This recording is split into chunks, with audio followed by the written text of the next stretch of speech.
Hola a tots i benvinguts a un nou videotutorial. Estem en història antiga de primer de l'ESO en el tema número 11 que fa referència al projecte interdisciplinar Grècia és un teatre a càrrec del Departament de Clàssiques i del Departament de Geografia i Història de l'IES Molí del Sol de Mislata.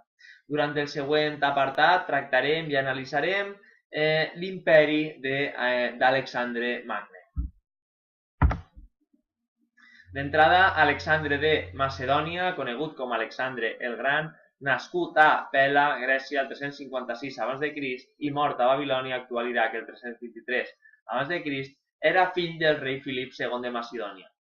Educat a Grècia sota l'autoritat del mateix Aristòtil, Alexandre rebé una formació integral en filosofia, política, moral i, a més, medicina. El seu amor per la lectura i els textos homèrics forjaren un esperit guerrer i un gran talent tant en les arts bèl·liques com en les lletres i ciències. La prematura mort de son pare, assassinat als 47 anys d'edat, provocà que el jove Alexandre, de tan sols 20 anys, heretara un imperi de proporcions colossals que ell se n'encarregà d'ampliar. El jove príncep instaurà un sistema monàrquic ferri on el poder descansava a les seues mans i basat en les seues poderoses legions, les falanges. A més, alliberà les ciutats gregues de l'Àsia Menor, de les urpes perses, i amb un gran seguit de campanyes militars molt agressives aglutinà l'imperi més gran de l'antiguitat. Altrament, també morí prematurament als 33 anys víctima del paludisme a Babilònia. Pel que fa al seu imperi, des del 334 a.C. fins al 324, difongué els valors i la cultura grega pel Pròxim i Mitjà Orient i acostà els grecs a les civilitzacions orientals.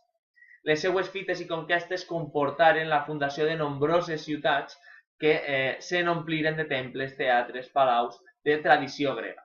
Tanmateix, el sobirà macedoni respectà els costums i creences i expandí els valors grecs consolidant la primera gran comunitat cultural de la història, la koiné grega.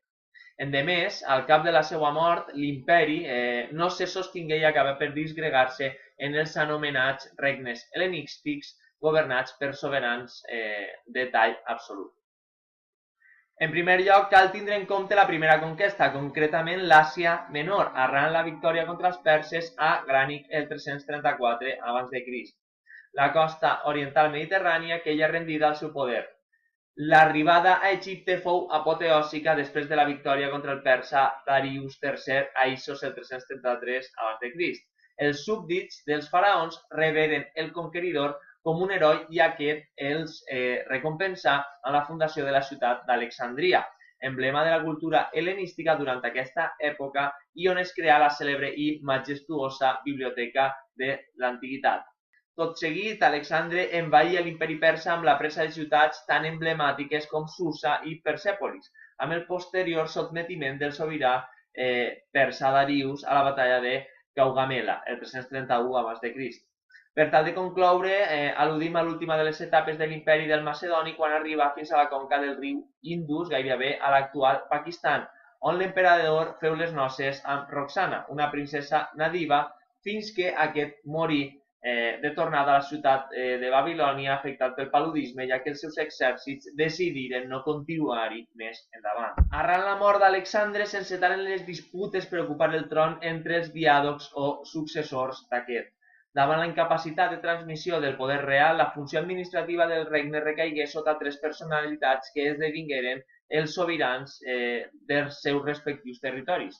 Antípatro a Macedònia, Antígon a Frígia i Lídia i Ptolemeu a Egipte. Darrerament també Lisímac prengué la Tràcia.